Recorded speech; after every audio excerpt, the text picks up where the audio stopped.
Assalamualaikum warahmatullahi wabarakatuh.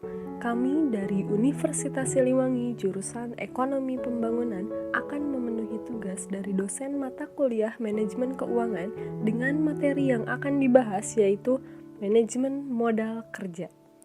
Sebelum masuk ke materi, izinkan saya memperkenalkan anggota kelompok kami terlebih dahulu. Yang pertama ada Afian Syahyuli Anwar dengan NPM 193401069. Yang kedua, Taufik Maulana dengan NPM 193401055. Yang ketiga, Salsa Jahrani Putri dengan NPM 193401075. Yang keempat, Rifki Jayalani dengan NPM 193401061.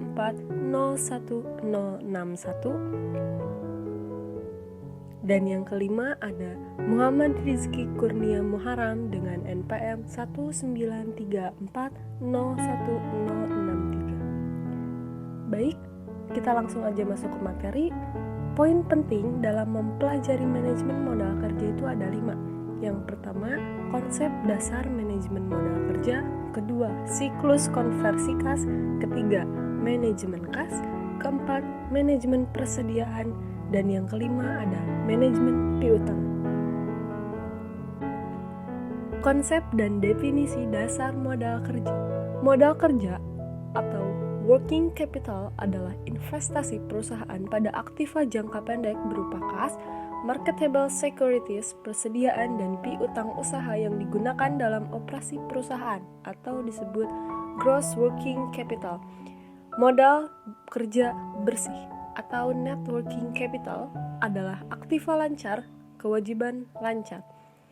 Kebijakan modal kerja atau working capital policy mencakup keputusan yang pertama, jumlah yang ditargetkan untuk setiap kategori aktiva lancar.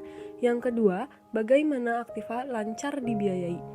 Tujuan manajemen modal kerja untuk mengelola aktiva lancar dan hutang lancar agar terjamin jumlah net working capital yang layak diterima atau acceptable, yang menjamin tingkat likuiditas badan usaha.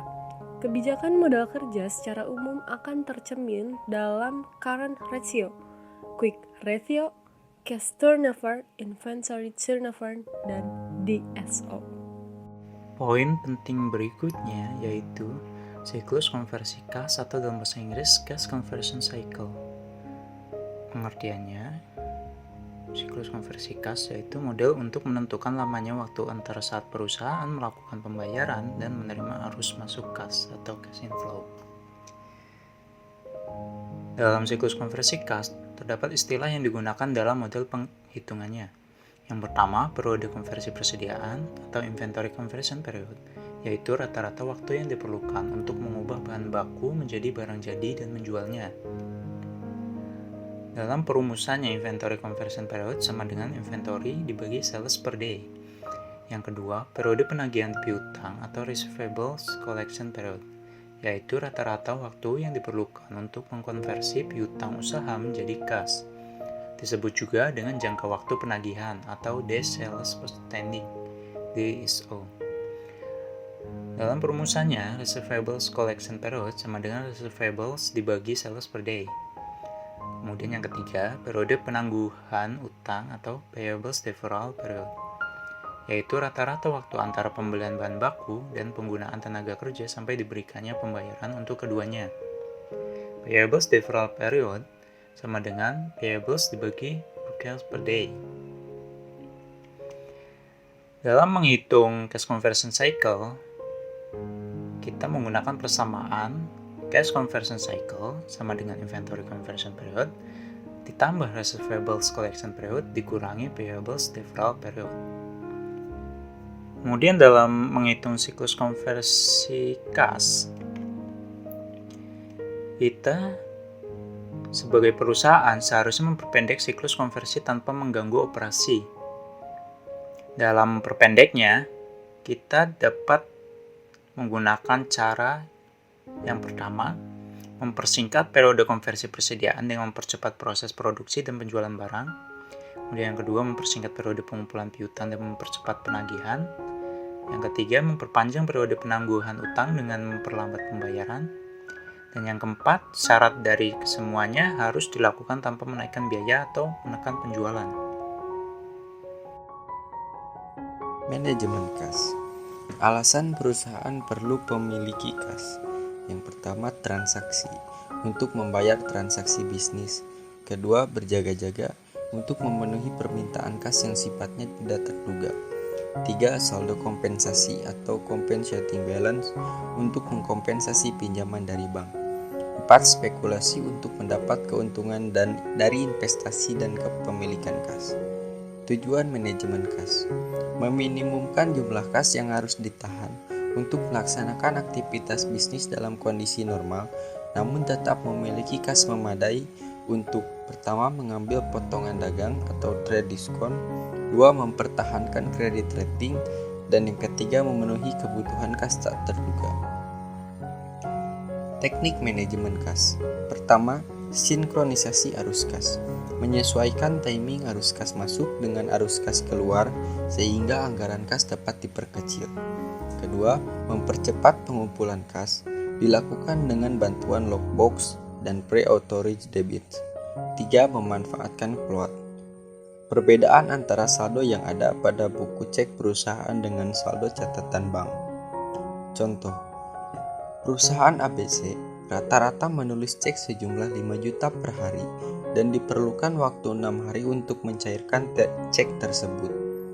Hal ini menyebabkan saldo buku cek perusahaan lebih rendah 30 juta rupiah dibandingkan saldo catatan bank. Perbedaan ini disebut disbursement float. Sebaliknya, jika perusahaan menerima cek rata-rata 5 juta per hari dan dibutuhkan waktu 4 hari untuk mencairkannya, menyebabkan perbedaan sebesar 20 juta rupiah disebut collection float. Total net float perusahaan adalah 30 juta dikurangi 20 juta sama dengan 10 juta rupiah. Jika proses pengumpulan dan pencairan cek perusahaan lebih efisien daripada perusahaan lain, penerima cek perusahaan tersebut, maka float adalah positif. Bahasan selanjutnya adalah manajemen persediaan. Ada 3 kategori biaya persediaan. Yang pertama adalah biaya pemesanan atau ordering cost. Biaya pemesanan adalah semua biaya yang timbul akibat pemesanan, meliputi biaya sejak dilakukan pemesanan hingga pesanan sampai di gudang, seperti biaya persiapan, penerimaan, pengecekan, dan penimbangan. Biaya ini berubah-ubah sesuai dengan frekuensi pemesanan. Semakin besar jumlah setiap kali pemesanan, maka semakin rendah frekuensi pemesanan. Yang kedua adalah biaya penyimpanan atau carrying cost. Biaya penyimpanan mencakup semua biaya yang dikeluarkan untuk menyimpan persediaan selama periode tertentu. Semakin besar jumlah bahan mentah setiap pemesanan, maka biaya penyimpanan semakin besar. Dan yang ketiga adalah biaya kehabisan bahan atau stock out cost atau cost of running short. Biaya kehabisan bahan timbul pada saat perusahaan tidak dapat memenuhi permintaan karena persediaan tidak cukup, meliputi biaya pesan secara cepat atau khusus, biaya produksi karena adanya operasi ekstra, biaya kehilangan keuntungan karena langganan memutuskan berpindah pada pesaing. Untuk menghitung total biaya persediaan atau total inventory cost dapat dicari dengan rumus sebagai berikut.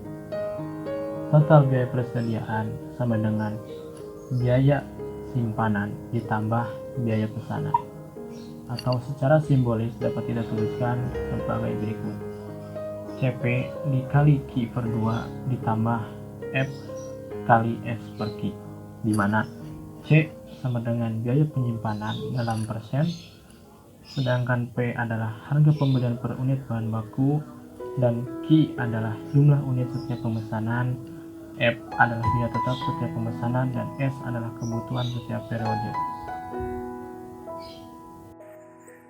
Manajemen piutang. Elemen kebijakan penjualan kredit yaitu 1. Kredit period. yaitu jangka waktu yang diberikan kepada pembeli untuk membayar pembelian mereka. Yang kedua, cash discount, yaitu potongan tunai yang diberikan kepada pelanggan yang membayar dalam periode waktu tertentu. Yang ketiga, kredit standar, yaitu standar kemampuan keuangan yang diperlihatkan pemohon agar dapat memperoleh kredit.